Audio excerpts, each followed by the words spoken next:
I'll try to make it mercifully quick. I know that a lot of you know everything there is to know about Darwin Core, but perhaps not everyone does. If you did your homework, you had read this paper, and I wouldn't have to say anything probably.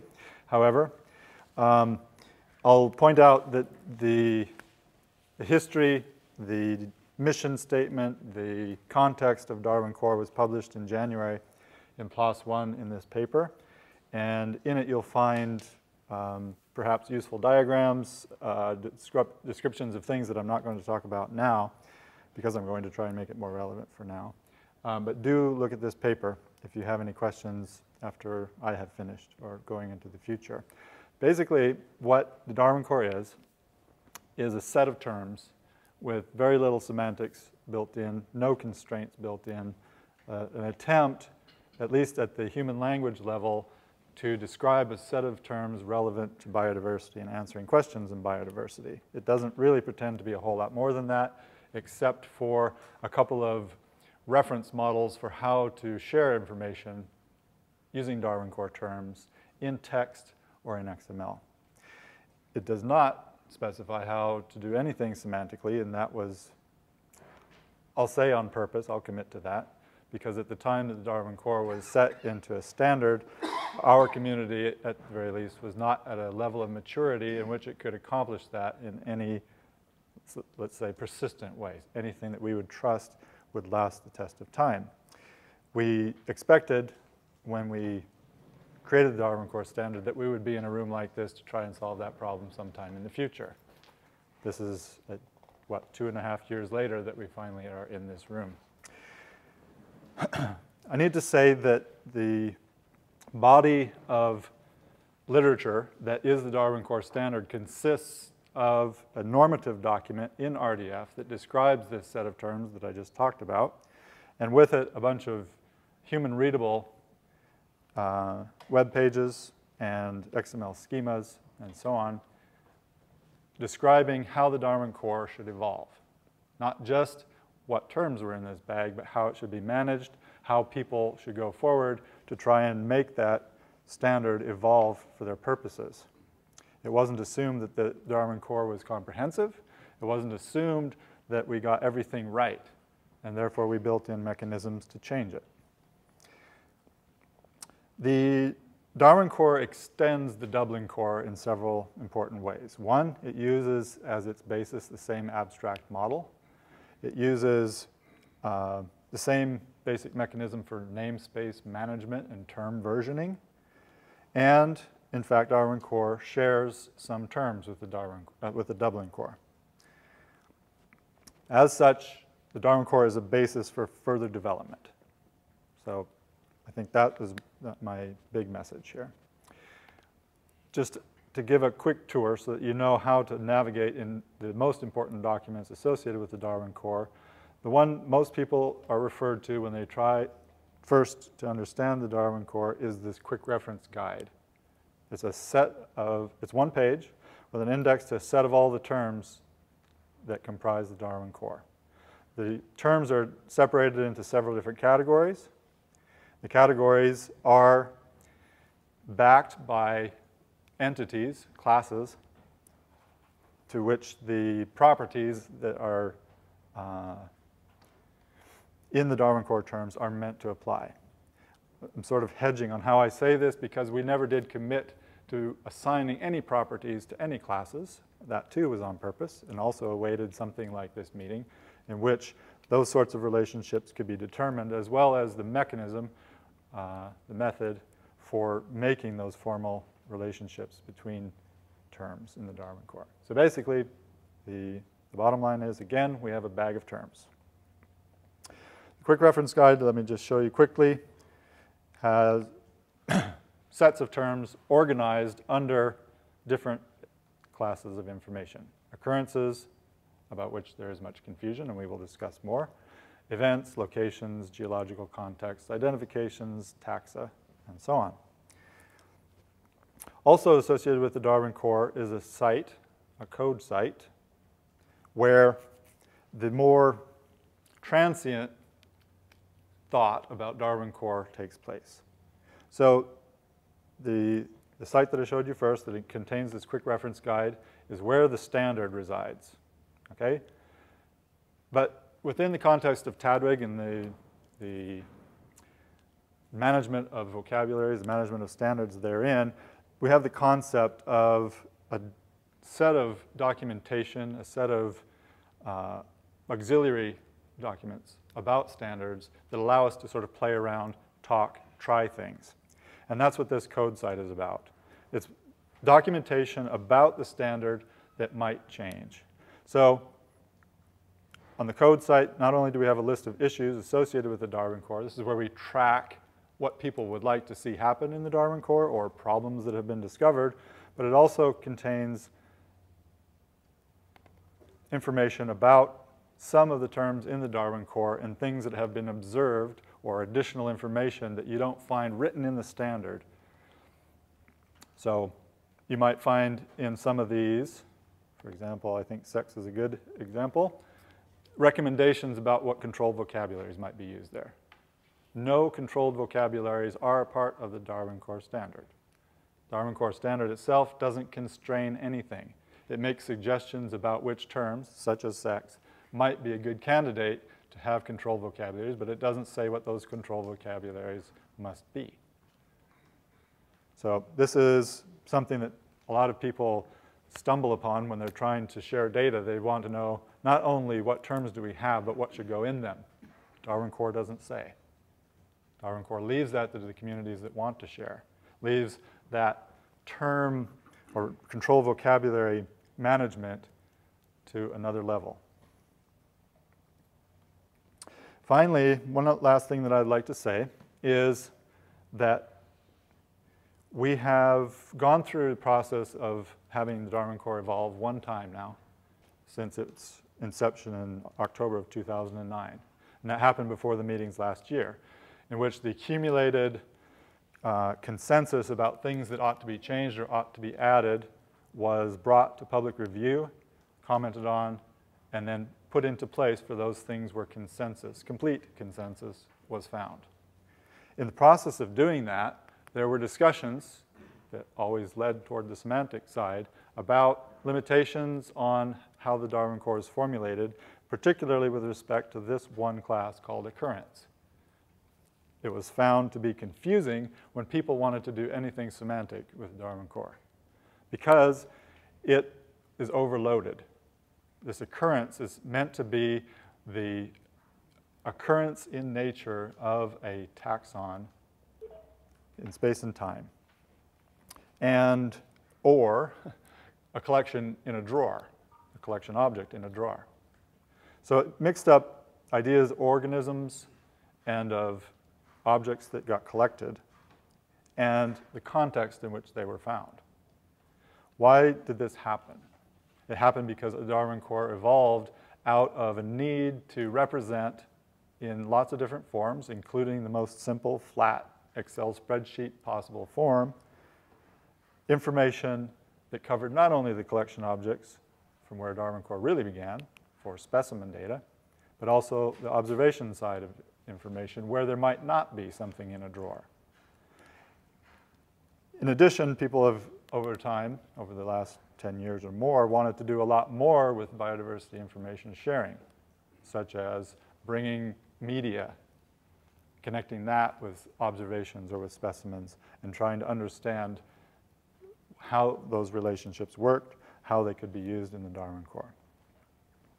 So what happened was during the open discussion, proposals had been made, and I think Joel's going to be the one to talk about the source of where some of this discontent came from in trying to really define what we meant by occurrences, organisms for one, and collection objects as another, or tokens or evidence that things really did happen in the wild. And the discussions led to a proposal for how to deal with that. Basically to get rid of this confusing occurrence and turn it into what it really ought to be, which are the organisms and the evidence for them in nature. The process was successful. The creation of these two new classes was not successful because it didn't pass the public non-discontent criterion. In the end, there was some resistance to changing what seemed to be working in the Darwin Core right after it had been built. And the conclusion at the time, which was, I believe, in September of last year, was that we needed a meeting like this to really decide if that going forward in that way was the right thing to do. There were months of discussion about this process, and the conclusions are on the Tadwig content listserv in a message that I used to create a review of how far we had gone. There was a lot of discussion after this, but the bottom line is that this particular message or entry gives the synopsis of how far we got. After it are just other discussions about what we need to do from here. And can't we vote on this? Can't we go and take this as gospel and make it into the standard? Well, we couldn't. It didn't pass the needs of the community. So that's where we stand in terms of Darwin Core and in terms of our need to have some introspection about discussions that have happened in the past and how to make the standard evolve now so that we can make it semantically capable as well. That's my introduction.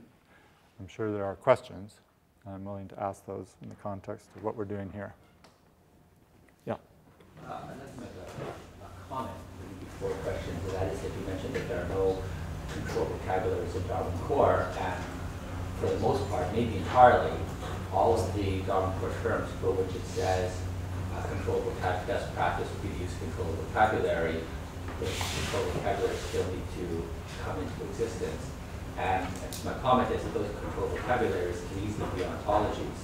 And I think when there are discussions about ontologizing the Darwin Core, a cleaner approach might be to leave Darwin Core almost as it is and work on building ontologies for those controlled vocabularies. And I mean, I love SAT, but I'll use invasiveness as an example, because there's a lot of discussion about how to represent invasiveness and how to relate terms such as introduced or harmful or alien. Habitat would be another good example where you need a controlled vocabulary. And I think John was talking about the difficulty in harmonizing amongst all the different habitat descriptors that are used throughout a biome. And so, unless I'm missing something, I don't see why the Darwin Core needs to concern itself with that. That is the appropriate, that you can use a Darwin Core property and then have the range of that property be terms from an appropriately constructed ontology. I agree. I'm supposed to switch this on. So I have a question to your proposal, which is, do you want to propose that the Darwin Core should take its terms from one ontology or from multiple ontology modules? Well, I'm not saying I don't think the Darwin Core needs to. I don't think the Darwin Core needs to take its terms from any ontology. I think the Darwin Core can introduce a collection of properties, and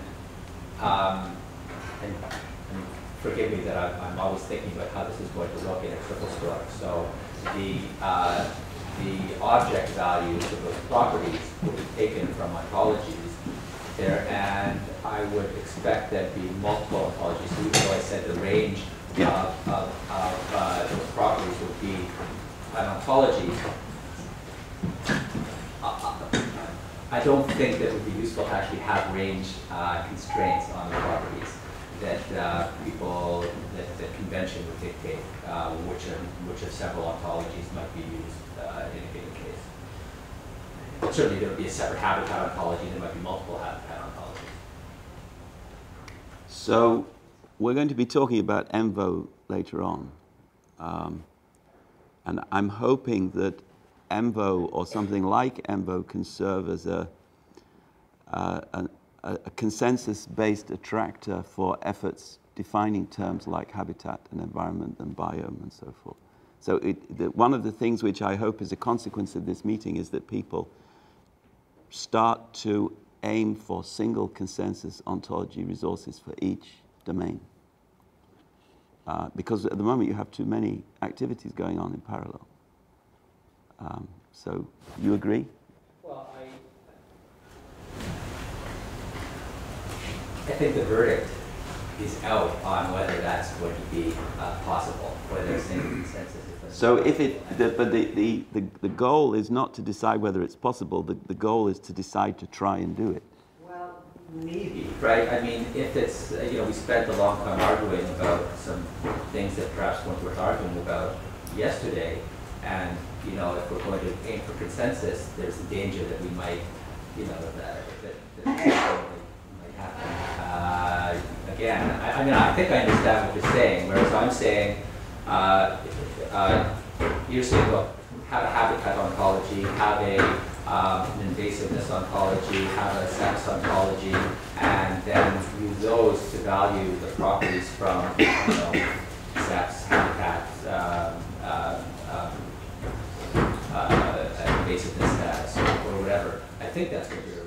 Yeah, except that this is in some ways independent of the Darwin core issue.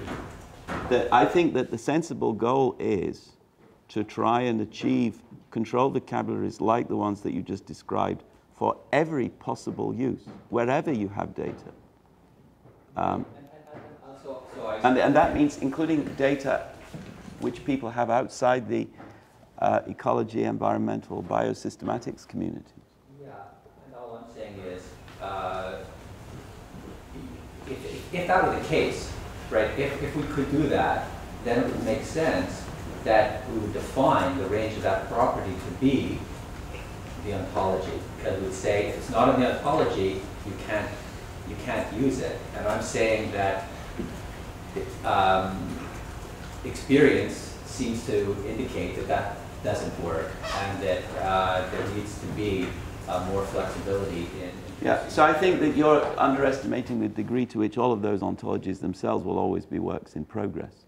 So you couldn't define a range to be what is in that ontology, because the ontology will change within 6 months. So this define a range idea that you have is probably not quite pointing in the right direction. Yeah, I just want to say that I think within the context of Tadwick, within which Darwin core is defined and promulgated as a standard, we have as part of our foundation the recognition that we will adopt, where appropriate, standards of any kind developed by other communities for geo, for whatever other domain of expertise there is out there. So that and if another body is coordinating a larger effort within the environmental informatics community, that's totally fine, I think, with the sensibilities of Tadwick.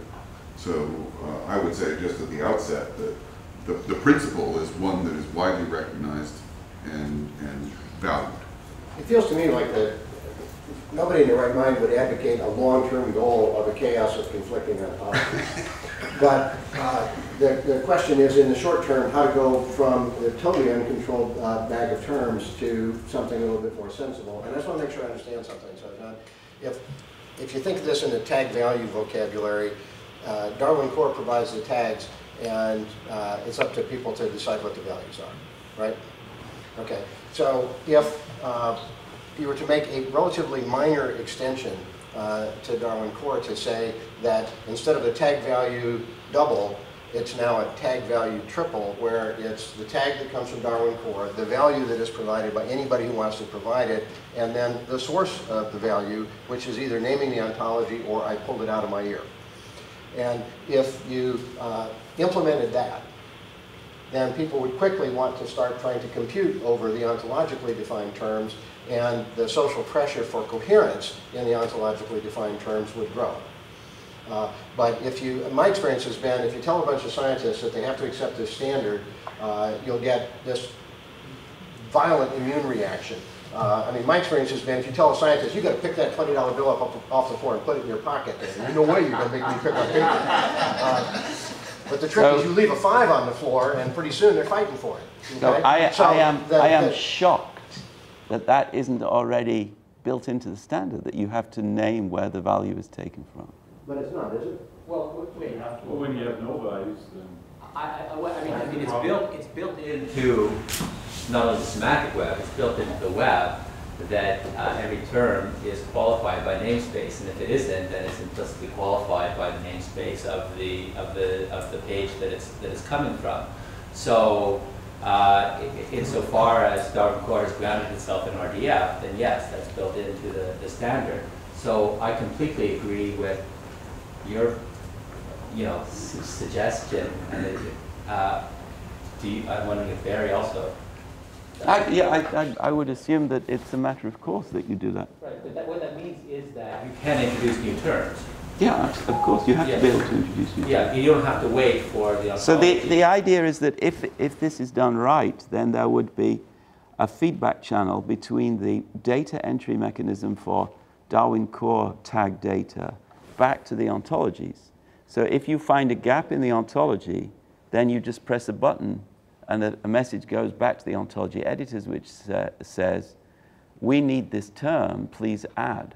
Yeah, but you could be more, which is what they have in the gene ontology. They have such a feedback loop. But the feedback channel can be more invisible than that. It can simply be that if somebody enters a term that's not in the ontology, then the notice goes to the ontology editor saying, well, people are using terms that... Providing you can make sure that that message goes to the right address, and that would be fine. But as soon as you have multiple ontologies that you're working with, then that would have to be specified somehow.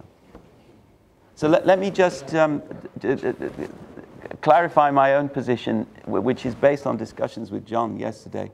So I think that one possible idea would be to create some kind of an experimental semantic version of Darwin Core in which definitions would be made explicit, in which the precise ontologies that one needs to refer to in those definitions would be made explicit.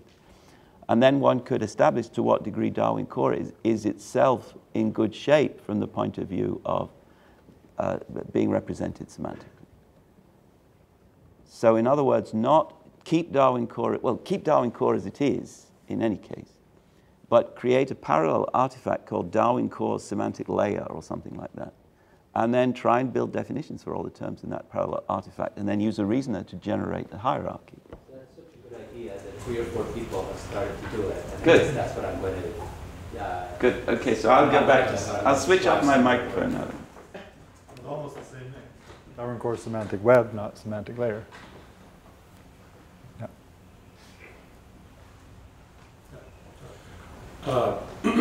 Well, speaking for the Tadwig element in all of this, certainly that basically is a community issue. So presumably there's a community, and then we've kind of got this one organization that hopes to serve the community. Darwin Core has served the community quite well. We have in recent years exploded within Tadwig into, I don't know, 10, 12, I don't know, but there are a number of fragments of the biodiversity informatics universe that have now come in and established sort of a starting point for something similar to Darwin Core, only on their narrow, like invasives or, I don't know, agriculture. I mean, there's a number of these fledgling sort of things that are kind of, I suppose, trying to catch up with the Darwin Core, which is now like 10, 12 years old. But within the Tadwig world, there's some structure and there is some hope to have an orderly process, which is sort of what you were describing of the debating and the open comment and then review. And so it's a laborious, slow process, but presumably at the end of the process you have something that will be fairly persistent, as you said. But it's certainly possible that you don't have, someone could say, like if someone wants to go off and start creating ontologies and stuff, doesn't necessarily have to follow or be a part of the Tadwig process, and then it could evolve on its own and then come into Tadwig because it has reached some state of maturity that everyone will accept. So there are alternate pathways to get to some of these things that would not necessarily involve Tadwig.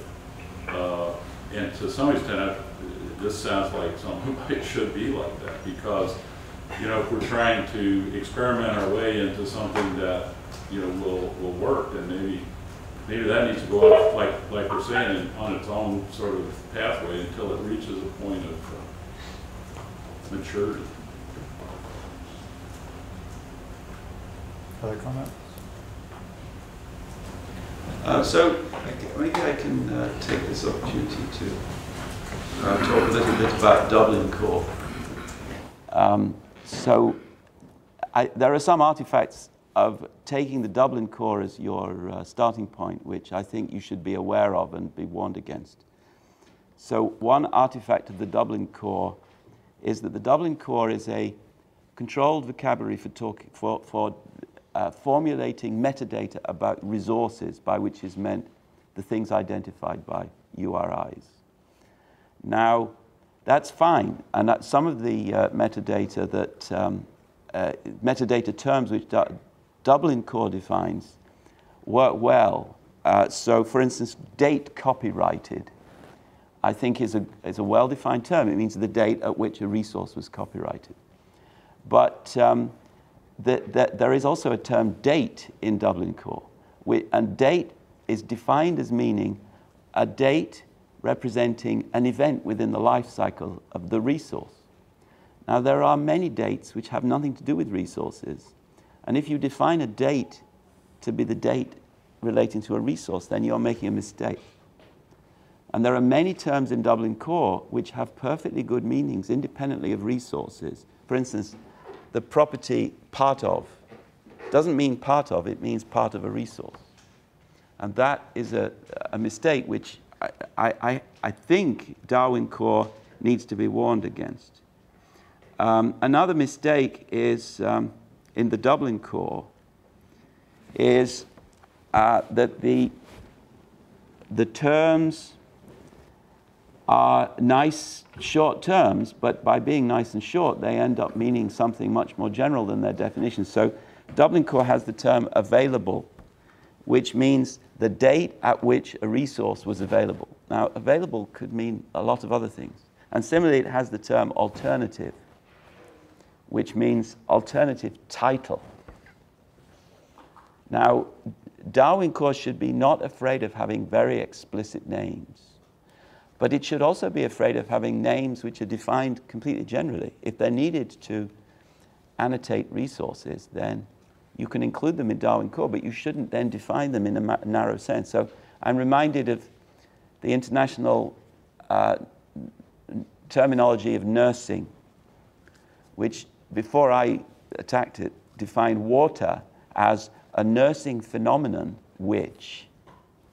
Now, that's a bad definition of water, and you shouldn't make that kind of mistake.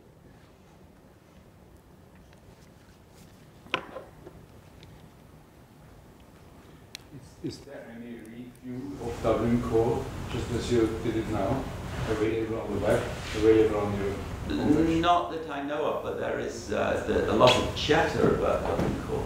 There is a lot of chatter about Scots, which makes some of the same mistake. I think I need to respond to this. Yeah. So I chaired the committee that made Dublin Core a national standard, and I wrote the first RFC for it. The term resource really was not meant to be constrained. I mean, they didn't say that this is a any particular physical or digital object. It's really meant to be very unconstrained. The fact, you know, that we had this discussion yesterday, an HTTP URI could identify anything, including an event, for example.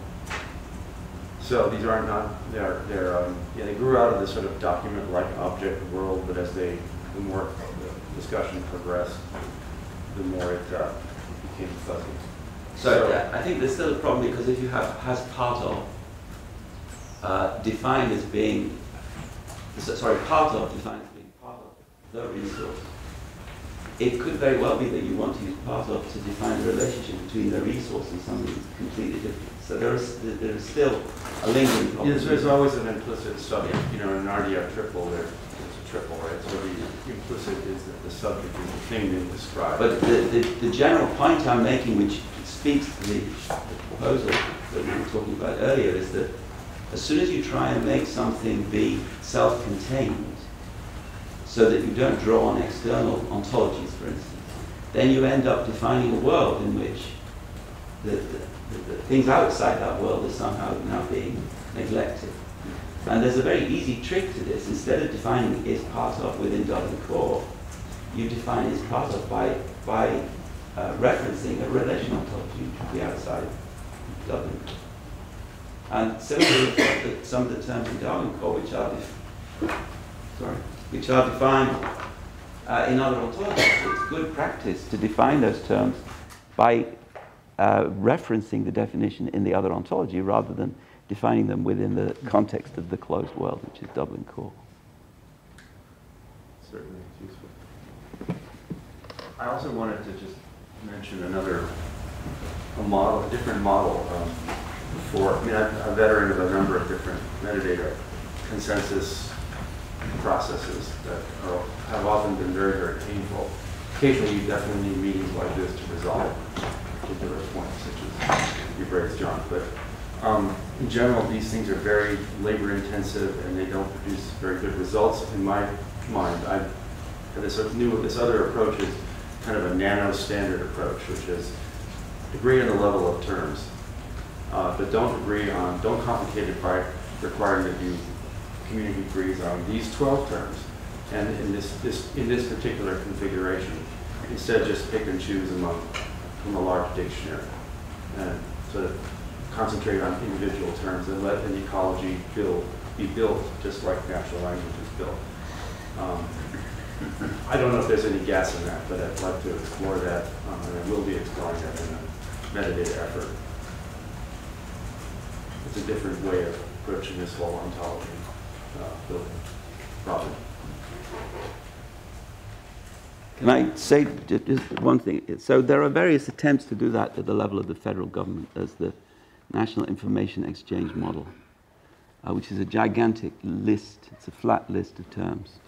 And the problem with such lists, at least from the federal government experience, which is not necessarily a good starting point, is that when people don't find their term in that list, then they lobby to have their entire vocabulary appended to the list.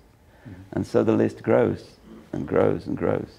And so you can't avoid some kind of management in order to prevent this growth. And I tried to appeal yesterday for the virtues of division of labor. So if you can get experts to commit to building the term set for their domain where they are experts, which is what happened in many areas of biology and what is still happening in medicine now, then you have a strategy whereby, providing there is commitment from everybody to reference those resources when making definitions, then some of the issues at least will be resolved, or at least the issues will be compartmentalized in the sense that we will no longer have to argue amongst ourselves what the logic of part of should be, because there are people who are specialists in those kinds of questions who can argue in another building. And the division of labor brings other benefits also. The challenge to this approach is that we're talking about a community, fairly grassroots, hasn't been formally trained in this area. The risk of denigrating the effort, I'll use the vernacular that makes sense to me, hopefully it will you. We've developed our pidgin. You're suggesting we should be writing our manifesto in Latin, but who in our community is truly familiar with all of the great codicils already written in Latin by this larger community from which we're meant to draw in using these existing definitions? So I think that actually the analogy that would be more appropriate is that you have your work to do, and some of it involves counting. And so someone says, let's invent our own arithmetic. We never need numbers bigger than 20. So let's just have the first.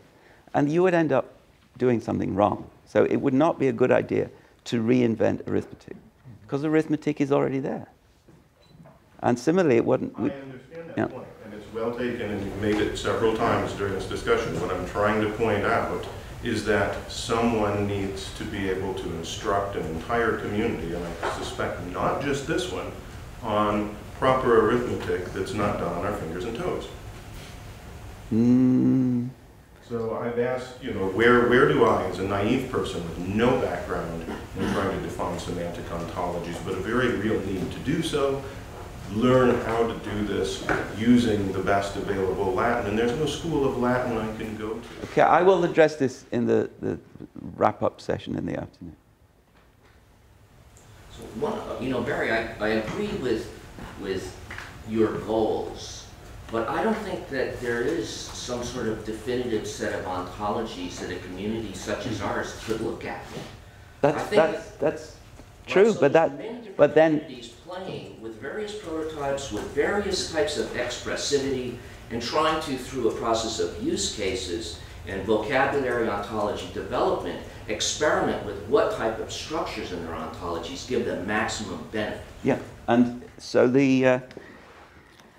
at some stage you're all going to realize, as I think some of you are beginning to realize, that you are creating chaos and you are weakening the value of the work you're doing, because you're formulating your data in one set of terms and they're formulating their data in another set of terms.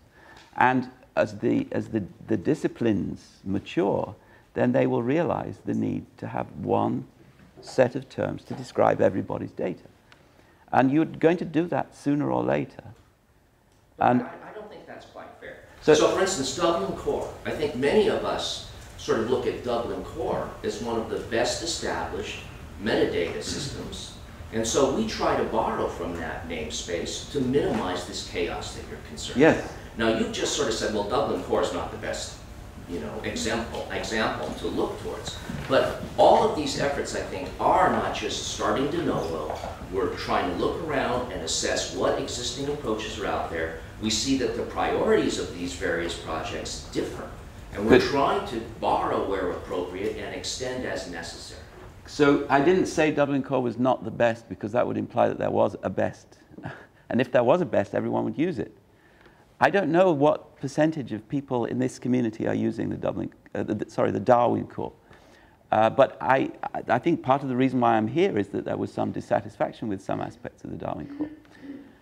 I am proposing not that we should all drop what we're doing and use artifact X or artifacts X, Y, and Z, because artifacts X, Y, and Z don't exist. I am proposing a process whereby people building these resources should, where they're building resources for a common domain, should agree to pool their efforts to create single resources, one for each domain. And I know that that works because it's working quite well in many areas of biology. Now, there are rules and strategies for doing that. One rule which is very tempting, which it contradicts something which is very tempting to believe, is that when you're building these resources, you should, as far as possible, build the resource in a use case neutral way. And the reason for that is that if you build your resource for this use case, then that use case, which is about a completely different kind of organism in completely different kinds of circumstances, will not be able to use your work. And so, flip side to that argument. I know, but believe me, the most successful ontology efforts were the ones which emphasized use case neutrality fairly early on. They all had to have a use case at the beginning, otherwise they wouldn't be funded. But as soon as you get something on the road, then the goal is to reach out and say, can we create something which is neutral enough that we can both use it? What you mean by use case neutral is generic, right? Yeah, It's not species optimized for neutral, use case. measurement neutral, high level agreement on the structure of the resource, which means emphasis on the structure. It shouldn't just be a list. Right. Now, I got started in this business back in the 80s at NSF as first program officer for database activities in the life sciences, and I think many of the things I said back then wouldn't use the language of ontologies and use cases because they didn't exist back then. But I was always pushing people to don't just solve your own problems. So wherever possible, come up with a generic solution. And now looking back over 30 years, I've seen that for the most part that didn't work. And the reason it didn't work is that a generic solution is always more expensive and more complicated than a specific solution. And solutions are implemented by real people with real budgets from real sources that are constrained. So nobody seems to want to fund the generic solution. And so I've come to the feeling that what seems to work now is exemplified in this meeting, which was GSC created its approach, Darwin Core created its approach. Now there's an overlap of bringing sequence data to bear on biodiversity and biodiversity to bear on sequence data. And so the communities get together and try to figure out how to merge their separate approaches because now there is a use. So from a conceptual point of view, the generic approach is clearly the best. It's just by far and away it's the best way to go. So I agree with your resource allocation point of view. I don't see it as ever having worked. So I agree with your conclusion, but I disagree with your story. So these things are not expensive, neither in the form of money nor in the form of computer equipment. They're word lists plus definitions. If you have a word list which only works, and I'm sorry to pick on Santa Barbara, only works in Santa Barbara, you're doing something wrong. You created a word list at too specific a level. You should start with the generic level. And you have a generic word list that doesn't work in Santa Barbara? I think this is not an either or.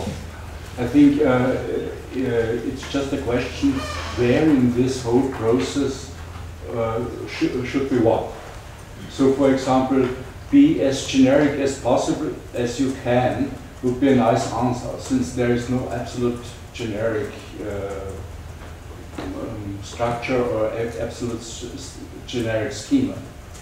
But try to look a little bit beyond your fence. And on the other hand, don't be as generic so that you create a never-ending story. I just finished to do that within a European project. We had a giant discussion, but the core ontology was never used. And when you talked about the process, I think there is an element within the process which is very important. It's the merging element. I know I got you right yesterday that you don't like mappings, but I think establishing links which say I mean the same as X means with his ontology at that point is very important. When you just rely on that, you say I can create whatever I like, and afterwards I establish those mappings, then I will fail. I would agree on that. But when I say I will do it as good as I can to be useful for as many other use cases as possible, as available, I will have the tool afterwards to link to others. And I experienced that within a lot of thesauri, which all are incomplete, which all are not as nice as you would imagine them to be. But now they start to establish links between their terms and say this is exactly the same, or it's very close to that. And thus they create some sort of more wider thesauri, interlinked thesauri, which are a little bit more than just a thesaurus for a certain use case. And I could imagine that within such a process, this would help a lot to bridge the gap between those extremes, be very, very generic, and on the other hand, be very, very specific, which both tend to fail in my experience. I agree. Can I suggest that it might be a good time to look at the germplasm extension? It might provide kind of a concrete example of something that, for what we're talking about. I'd like to give Barry something to think about when he wraps up for us later, while Dag is coming up here. And that is, I've seen in this last discussion two sides of one coin, and that is criticism of Dublin Core for its generality, and sort of flip side to that, that generality is our goal. I want to understand that. So I wasn't criticizing Dublin Core in general, I was criticizing Dublin Core for defining general terms in a resource-specific way.